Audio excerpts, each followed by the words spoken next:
Au nom du Père et du Fils et du Saint-Esprit, ainsi soit-il. Notre Père qui êtes aux cieux, que votre nom soit sanctifié, que votre règne arrive, que votre volonté soit faite sur la terre comme au ciel. Donnez-nous aujourd'hui notre pain de chaque jour. Pardonnez-nous nos offenses, comme nous pardonnons à ceux qui nous ont offensés. Et ne nous laissez pas succomber à la tentation, mais délivrez-nous du mal, ainsi soit-il. Saint Pilice, au nom du Père et du Fils et du Saint-Esprit, ainsi soit-il. Alors, nous abordons une encyclique du pape Pie XI, Ubi Arcano Dei, publiée donc quelques années après la fin de la guerre, le 23 décembre 1922, et qui traite de la paix du Christ dans le règne du Christ. C'est-à-dire qu'il n'y a pas de paix pensable sans le règne du Christ. Alors, d'abord, première partie, Pie XI fait un constat. Le constat des maux dont souffre le monde.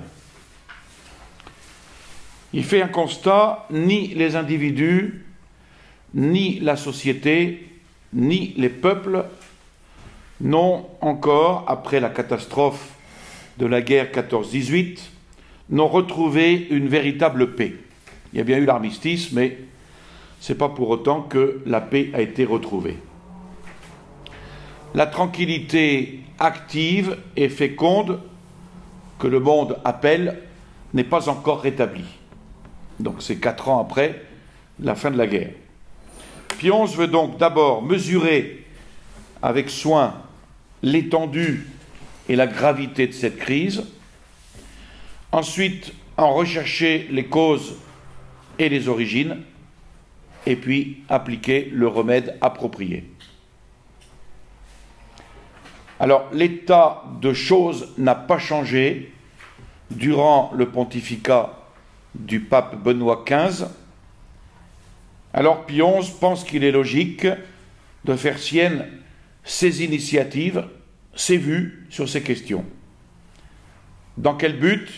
Dans le but d'une réconciliation qui soit sincère, qui soit durable entre les hommes.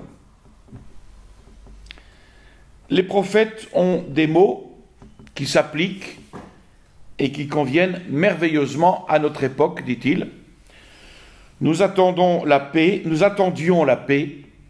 et nous n'avons rien obtenu de bon. Le temps du remède, et voici la terreur. Le temps de la guérison, et voici l'épouvante. Nous attendions la lumière, et voici les ténèbres.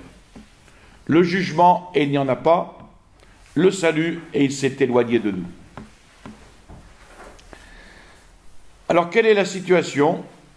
En Europe, on a déposé les armes, mais dans le Proche-Orient s'amoncellent des menaces de guerre nouvelles. Et en ce pays, sur d'immenses étendues de territoire, ce n'est qu'horreur et misère, multitude d'infortunés qui succombent à la famine, aux épidémies, aux dévastations.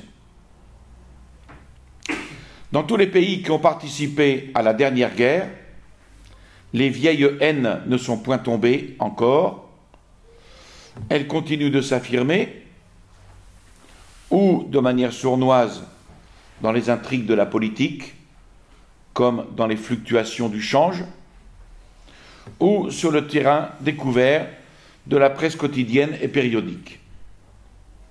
Et puis elles ont même envahi des domaines qui, de par leur nature, sont fermés aux conflits aigus tels que l'art et la littérature. Le résultat de tout ceci, eh bien, ce sont des inimitiés, des attaques réciproques entre États qui empêchent les peuples de respirer. Ce ne sont pas seulement les vaincus qui sont aux prises avec les peuples vainqueurs, mais les vainqueurs eux-mêmes qui se traitent mutuellement en ennemis. Les plus faibles se plaignant d'être opprimés et dépouillés par les plus forts, et les plus forts se déclarant victimes des haines et des embûches des plus faibles. Donc tous les pays, sans exception, ressentent ces pénibles conséquences de la dernière guerre. Elles accablent les nations vaincues et elles pèsent lourdement sur elles-mêmes, sur celles-mêmes qui n'ont point pris part à la lutte. Et puis, comme le remède tarde à venir, la crise devient chaque jour plus intolérable, et d'autant plus que les multiples échanges de vues auxquels les hommes politiques ont procédé jusqu'ici et leurs efforts pour remédier à la situation ont donné un résultat nul, et pire même qu'on ne prévoyait. Donc de là, une nécessité, comme une nécessité pour toutes les nations, dans la crainte toujours croissante de nouveaux conflits plus épouvantables, cette nécessité de vivre sur le pied de guerre.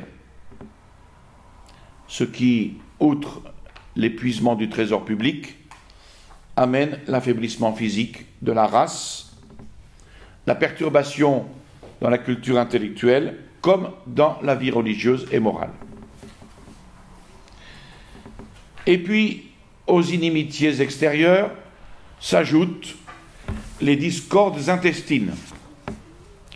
Et Pion signale dans son encyclique un fléau, à savoir la lutte des classes, qu'il appelle un ulcère mortel, qui va paralyser l'industrie, les métiers, le commerce, tous les facteurs de la prospérité privée et publique. Il ne faut pas oublier qu'on est en 1922 et le communisme part en flèche après 1917, donc notamment fondé sur la lutte des classes, le marxisme fondé sur la lutte des classes. Cette plaie, écrit-il, est rendue plus dangereuse encore du fait de l'avidité des uns à acquérir les biens temporels, de la ténacité des autres à les conserver, et de l'ambition commune de tous, à tous, de posséder, de commander. De là, les grèves, les soulèvements populaires, la répression qui s'ensuit, etc. Et puis on arrivera en 1924 au fameux krach économique. Dans le domaine politique, les partis se sont presque fait une loi, non pas de chercher sincèrement le bien commun, mais de servir leurs propres intérêts au détriment des autres. Quelles en sont les conséquences? Eh bien, c'est la multiplication des conjurations, les embûches, les brigandages contre les citoyens et les fonctionnaires publics eux-mêmes, le terrorisme et les menaces, les révoltes ouvertes et autres excès du même genre, qui deviennent plus graves dans la mesure où le peuple prend une part plus large à la direction de l'État. C'est le cas des régimes modernes représentatifs, la démocratie. Alors, même si la doctrine de l'Église ne réprouve point ces institutions politiques, il est cependant manifeste que ces institutions politiques, eh bien, se prêtent plus aisément que tout autre au jeu déloyal des factions. Un tel mal s'est infiltré jusqu'aux racines profondes de la société et jusqu'à la cellule de la famille. Elle était déjà en voie de désagrégation, mais la guerre en a précipité la ruine. Comment? Eh bien, en dispersant père et fils sur des fronts lointains, en multipliant les éléments de corruption, etc. La guerre de 14-18 a été aussi très néfaste pour la famille en elle-même. Quel en a été le résultat? L'autorité paternelle qui a cessé d'être respectée, les liens de sang qui se sont relâchés, les maîtres et les serviteurs qui se sont traités en ennemis, trop fréquemment la fidélité conjugale même est violée, les époux abandonnent leurs devoirs sacrés envers Dieu et la société. Donc ça, c'est le résultat de la guerre et résultat qu'il constate dans les 4 années qui suivent la guerre. On sait que la maladie d'un organisme ou d'une de ses parties essentielles compromet essentiellement, nécessairement, la force des autres membres, même des plus petits. Et donc, d'une manière analogue, par une loi analogue, les maux dont souffre la collectivité humaine et la famille vont rejaillir naturellement sur tous et chacun des individus. Et de fait, nul ne l'ignore, chez les hommes de tout âge, de toutes conditions, les âmes sont devenues inquiètes, aigries, ombrageuses. L'insubordination, la paresse sont devenues choses courantes. Les limites imposées par la pudeur sont dépassées, surtout dans les modes, dans les danses, par suite de la légèreté des femmes et des jeunes filles dont les toilettes fastueuses excitent la haine des déshérités. Et puis, c'est la foule des miséreux qui grandit, qui fournissent à l'armée de la sédition des effectifs considérables et toujours renouvelés. Aussi, la confiance, la sécurité ont fait place à des préoccupations anxieuses, à des craintes toujours en éveil. L'inertie, la paresse ont remplacé l'activité et le travail. Au lieu de la tranquillité de l'ordre, puisque c'est là la définition de la paix, au lieu de la tranquillité de l'ordre, gardienne de la paix, règne un trouble, un chaos universel. De là, l'arrêt de l'industrie, la crise du commerce international, le déclin de la littérature et de l'art, et puis une conséquence beaucoup plus grave encore, la vie chrétienne a disparu en beaucoup de milieux. Elle a si bien disparu en beaucoup de milieux qu'il semble que, loin d'avancer indéfiniment dans la voie du progrès, l'humanité semble retourner à la barbarie. Vous voyez, le constat, il est plutôt accablant. Le comble à tous ces maux, à tous ces fléaux de l'heure présente, ce sont les ravages exercés dans l'ordre spirituel et surnaturel. Comme ils mettent en jeu la vie des âmes, on voit tout de suite qu'ils dépassent évidemment en gravité la perte des biens extérieurs, dans la mesure même où l'esprit est supérieur à la matière. Donc Pie XI exprime sa douleur de l'oubli général des devoirs chrétiens, de constater qu'une partie notable des églises qui furent affectées à des usages profanes durant la guerre n'ont pas encore été rendues au culte, de constater que de nombreux séminaires destinés à la formation religieuse, fermés dans les mêmes circonstances de la guerre, ne sont pas encore autorisés à rouvrir. Il exprime sa douleur de la réduction des effectifs du clergé, parce que beaucoup de prêtres ont été fauchés dans la guerre, dans l'exercice de leur ministère. Et puis il y en a d'autres qui, oublieux de leurs engagements sacrés, sont tombés sous le poids de leurs infidélités. Donc il y a eu une hécatombe due à la mort physique ou due aux prêtres qui ont défroqué. Il exprime sa douleur aussi de voir parmi les missionnaires qui ont été rappelés en grand nombre pour contribuer aux travaux de la guerre, peu sont retournés à leurs œuvres, sains et saufs. Donc une diminution du clergé dans les missions. Et Pie XI constate malgré tout des résultats consolants qui, dans une certaine mesure, ont contrebalancé ces pertes. Le fait que les clercs portent très profondément ancré au cœur l'amour de la patrie et le sentiment de tous les devoirs. et puis le fait qu'une foule de soldats qui frôlaient de si près la mort, ayant sous les yeux des exemples éclatants de bravoure, de zèle, de dévouement, donnés par les prêtres pendant la guerre, par les ministres sacrés, qui étaient leurs compagnons de tous les jours, se sont réconciliés avec le clergé et l'Église. Mais je ne sais pas si cela a vraiment compensé les pertes occasionnées, pas seulement physiques, mais pertes morales. L'après-guerre, on se relâche. Donc Pie XI invite ici à admirer la bonté et la sagesse de Dieu qui seul sait tirer le bien du mal. Voilà le constat qu'il fait.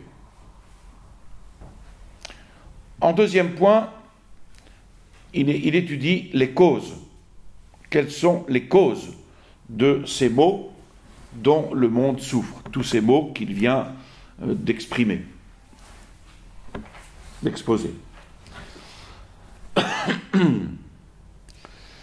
Alors, il semble, dit Pie XI, qu'on entende le divin consolateur et médecin des infirmités humaines affirmer de nouveau tous ces maux procèdent du dedans. Alors, c'est vrai qu'il y a eu l'armistice, et un pacte solennel a scellé la paix entre les belligérants, mais cette paix, elle était consignée sur du papier. Elle a été consignée dans des instruments diplomatiques. Elle n'a pas été gravée dans les cœurs. Or, c'est dans les cœurs que couvrent encore les passions belliqueuses, chaque jour plus néfastes à la société. Trop longtemps a partout triomphé le droit de la force. Insensiblement, il a émoussé les sentiments de bonté, de miséricorde, mis au cœur de l'homme par la nature, et puis perfectionné évidemment par la loi de la charité chrétienne. Donc la réconciliation dans la paix, tout artificielle et non réelle, est loin d'avoir remis ses sentiments en honneur.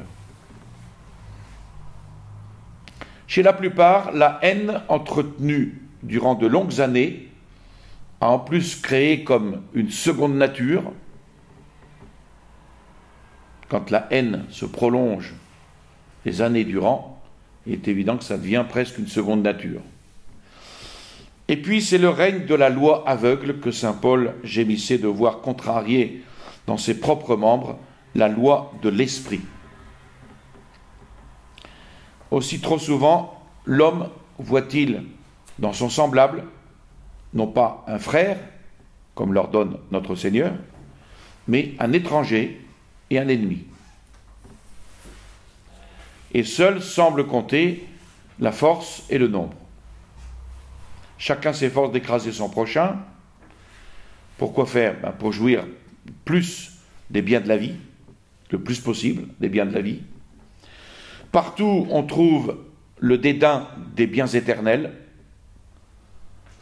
que le Christ ne cesse d'offrir à tous par son Église.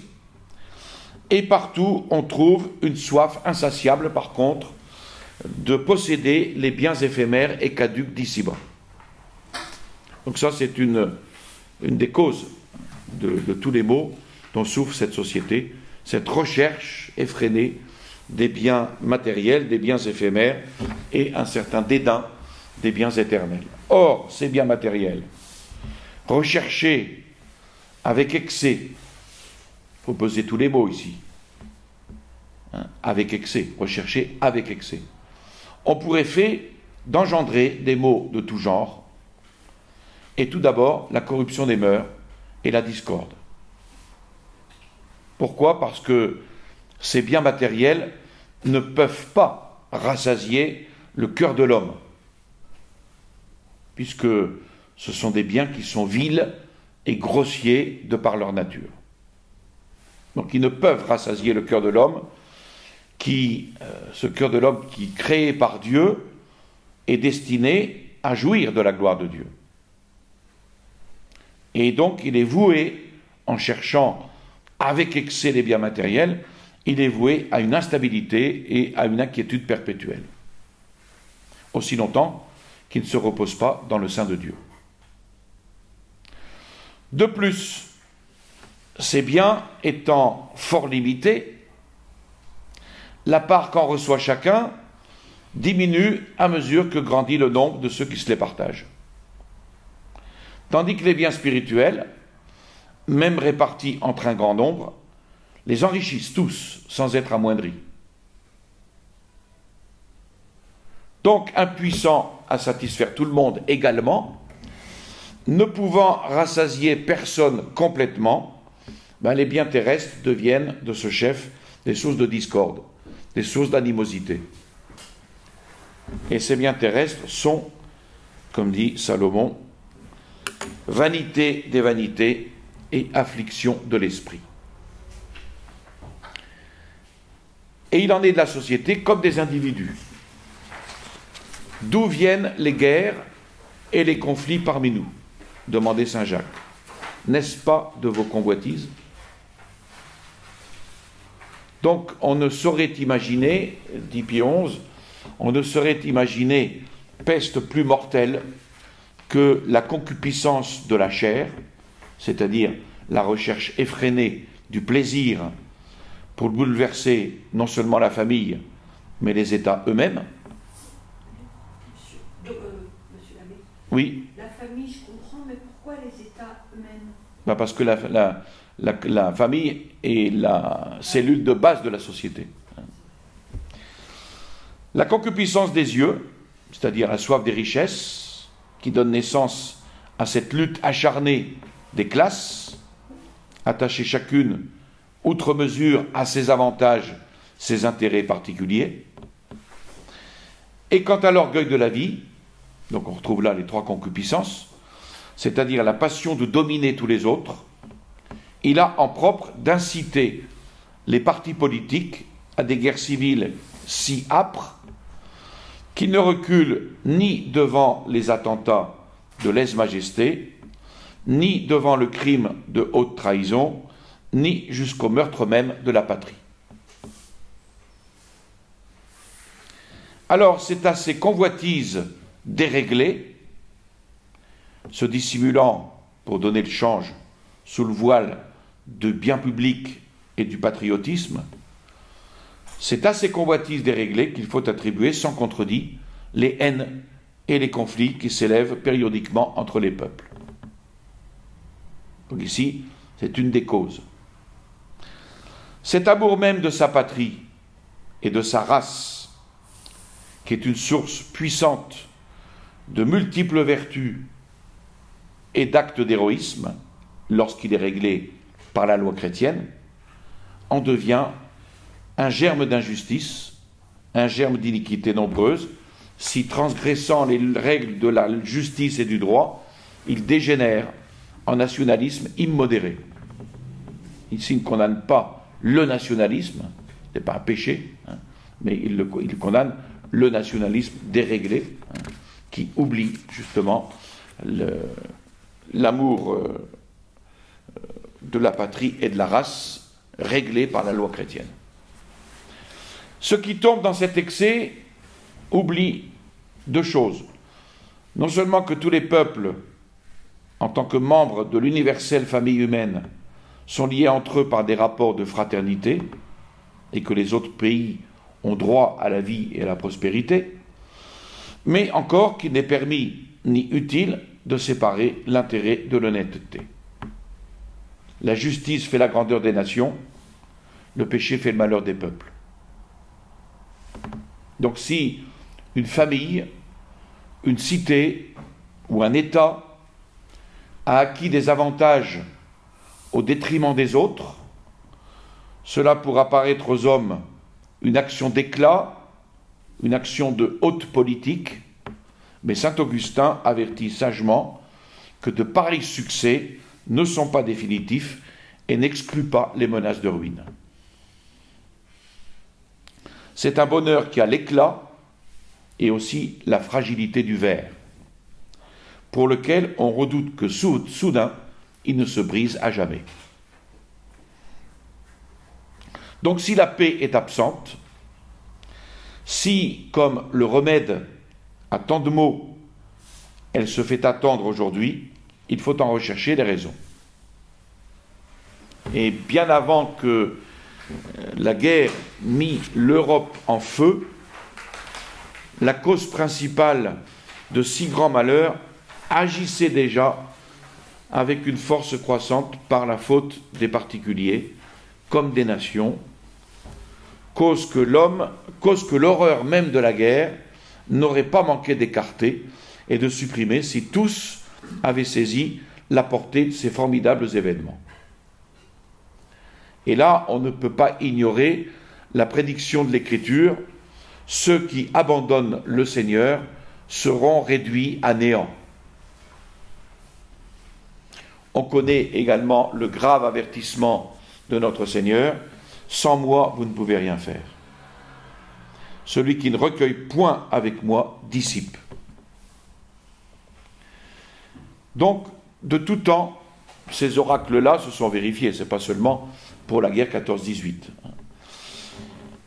Mais la vérité de cela est encore plus éclatante de nos jours. Et c'est Pion qui écrit cela à l'époque, et on peut dire qu'aujourd'hui c'est encore plus éclatant. Si, de leur bonheur d'autrefois, les hommes sont tombés dans l'abîme des maux, c'est en raison de leur séparation de Dieu et de Jésus-Christ. Voilà où est la racine de tous les maux. La séparation de Dieu et de Jésus-Christ. Alors je ne sais pas si il fait allusion, je pense, à cette séparation de l'Église et de l'État, par exemple en France. 1905, la guerre de 14 n'est pas loin après. Voilà ce qu'a produit la séparation de l'Église et de l'État, le laïcisme. La vérité plus éclatante de nos jours, c'est-à-dire de nos jours. Il écrit ça en 1922. Donc la raison de la stérilité à peu près complète de tous les programmes qu'ils échafaudent en vue de réparer les pertes et de sauver ce qui reste de tant de ruines, elle est la même. Cette stérilité post-guerre est la même. La raison de la stérilité, c'est la même. Dieu et Jésus-Christ exclus de la législation, exclus des affaires publiques, et l'autorité ne tirant plus son origine de Dieu, mais des hommes. Là, ici, on est en plein laïcisme, et puis la démocratie parlementaire. Les lois ont perdu la garantie de sanctions réelles et efficaces, ainsi que les principes souverains du droit, qui, aux yeux même des philosophes païens, comme Cicéron, ne peuvent dériver que de la loi éternelle de Dieu. Les principes souverains du droit ne peuvent dériver que de la loi éternelle de Dieu. Si on méconnaît cela, eh bien, c'est la cause de tous les maux. De plus, les bases de l'autorité ont été renversées dès lors qu'on supprimait la raison fondamentale du droit de commander pour les uns, qui est le bien commun, et du devoir d'obéir pour les autres. Et qu'est-ce qui s'en est suivi inéluctablement? Eh bien, c'est un ébranlement de la société tout entière, qui va être désormais privée de soutien et d'appui solide, qui va être livrée en proie aux factions qui briguaient le pouvoir pour assurer leurs propres intérêts et non pas ceux de la patrie. Donc l'oubli total du bien commun. On décida de même que ni Dieu, ni notre Seigneur Jésus-Christ ne présideraient plus à la fondation de la famille. C'est les premières attaques contre la famille, le divorce, le mariage civil. Et on fit rentrer dans la catégorie des contrats civils le mariage, dont le Christ avait fait un grand sacrement et qui, dans sa pensée, devait être le symbole saint et sanctificateur du lien indissoluble qui l'unit lui-même à l'Église. Donc c'est l'apparition des contrats civils de mariage, alors que dans les pays catholiques, le mariage, sacrement, valait contrat civil. Ça existe encore, je sais qu'en République dominicaine, ça existe encore. Ceux qui se marient uniquement à l'église, ça vaut mariage civil. Tandis qu'en France, il est interdit de se marier religieusement si on ne se marie pas civilement. Pour l'État, le seul mariage qui compte, c'est le mariage civil. Donc, ici, ce n'est plus ni Dieu ni Jésus-Christ qui préside à la fondation de la famille, c'est l'État qui impose le contrat civil. Ainsi, à cause de cela, dans les masses populaires, peu formées, vont s'obscurcir les idées et les sentiments religieux que l'Église avait infusés à la cellule mère de la société qu'est la famille. La hiérarchie et la paix du foyer vont disparaître. L'union et la stabilité de la famille vont être de plus en plus, de jour en jour, plus compromises. Évidemment, s'il n'y a que le mariage civil, quelles sont les forces que les foyers peuvent avoir pour tenir le coup? Il n'y a aucune, les forces humaines. Le feu des basses convoitises, l'attachement mortel à des intérêts mesquins violent si fréquemment la sainteté du mariage que les sources mêmes de la vie des familles et des peuples en sont infectées. Et enfin, on a paru exclure Dieu et le Christ de l'éducation de la jeunesse. Ici, c'est une attaque contre l'école laïque, gratuite et obligatoire de la République. On est arrivé, et c'était inévitable, non pas tant à supprimer la religion dans les écoles, qu'à l'y faire attaquer à mots couverts ou même ouvertement. Et les enfants en ont conclu qu'ils n'avaient rien, ou pour le moins fort peu, à attendre pour la conduite de la vie, de cet ordre des choses qu'on passait absolument sous silence, ou dont on ne parlait qu'avec des termes de mépris. Donc vous voyez l'influence grandissante sur la jeunesse de l'anticléricalisme, par exemple, ou de l'antichristianisme, ou de l'indifférence totale vis-à-vis de Dieu. Et de fait, si Dieu et sa loi sont proscrits dans l'enseignement, eh bien on ne voit plus comment on peut demander aux jeunes gens de fuir le mal et de mener une vie honnête et saine, ni comment préparer pour la famille et la société des hommes de mœurs rangés, partisans de l'ordre et de la paix, capables et à même de contribuer à la prospérité publique. Puisqu'on a renié les préceptes de la sagesse chrétienne, eh bien, qu'on ne s'étonne pas des germes de discorde semés partout, comme en un sol bien préparé, et qui n'a eu finalement que pour fruit la guerre, qui, loin d'affaiblir par la lassitude les haines internationales et sociales, n'a fait que les alimenter plus violemment par la violence, plus abondamment par la violence et par le sang. Voilà, donc Pie XI vient d'énumérer ici les causes des maux qui accablent la société, après ce constat qu'il avait fait. Et puis, troisième point, il ne s'agit pas de faire un constat, ni seulement d'analyser les causes, il faut proposer des remèdes susceptibles de guérir les maux qui accablent cette société. Donc la tâche qui s'impose avant tout, ce n'est pas la pacification extérieure, ce n'est pas un papier ou de la diplomatie, c'est la pacification des cœurs, des esprits. Et il ne faut pas l'attendre d'une paix artificielle, d'une paix extérieure qui règle et qui commande les rapports réciproques des hommes comme ferait un code de politesse. Ce n'est pas le code de politesse qui va pacifier les esprits. Ce qu'il faut, c'est une paix qui pénètre, qui apaise, qui ouvre les cœurs peu à peu à des sentiments de charité fraternelle, c'est-à-dire de cette vertu de charité. Et une telle paix ne saurait être que la paix du Christ, qui seul apporte l'allégresse dans les cœurs. Il ne peut y avoir de paix autre et différente que le Christ lui-même donne aux siens, que celle que le Christ donne aux siens.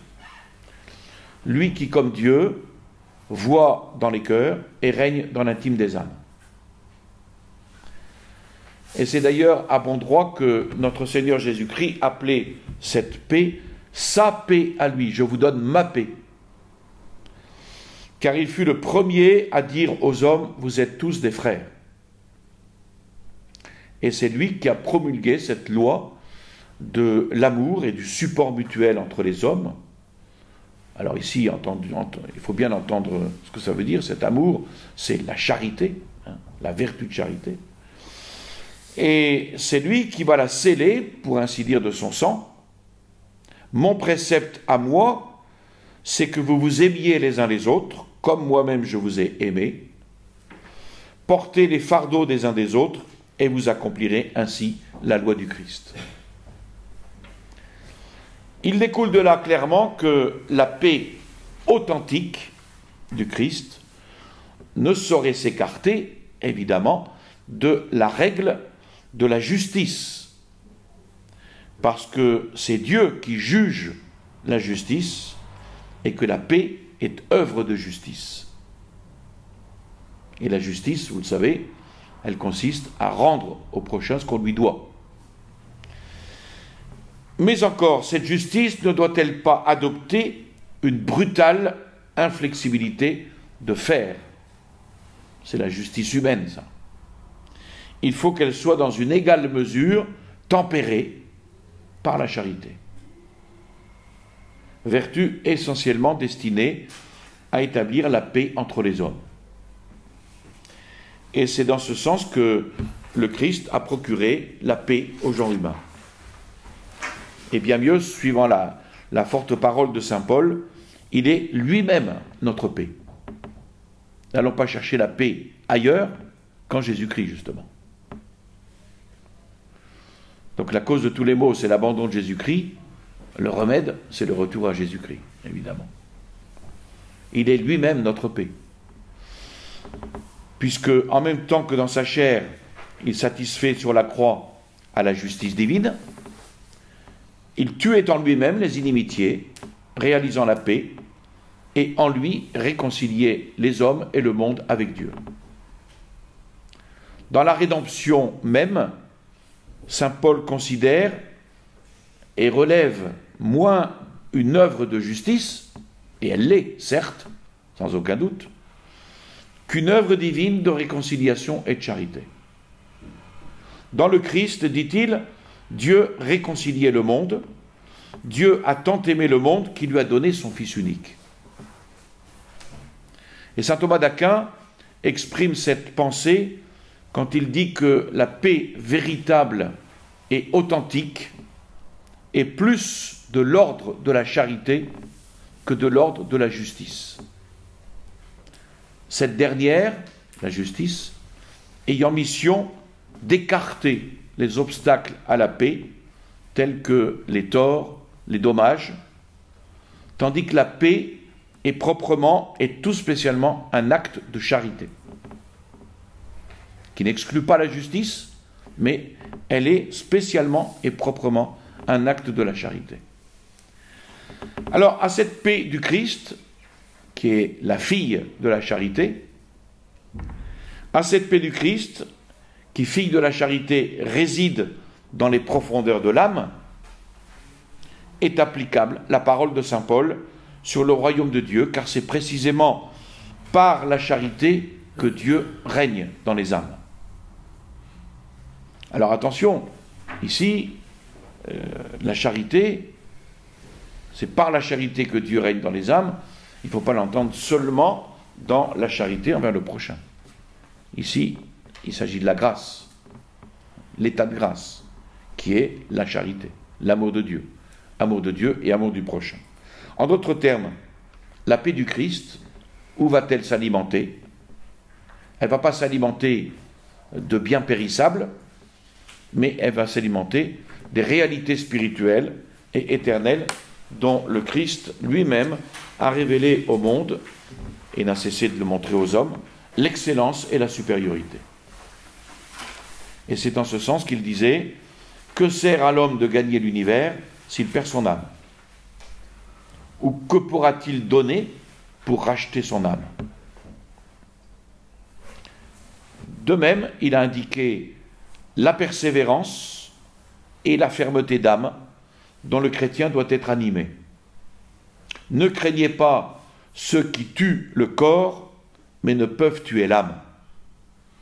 Craignez plutôt celui qui peut perdre à la fois le corps et l'âme dans la géhenne.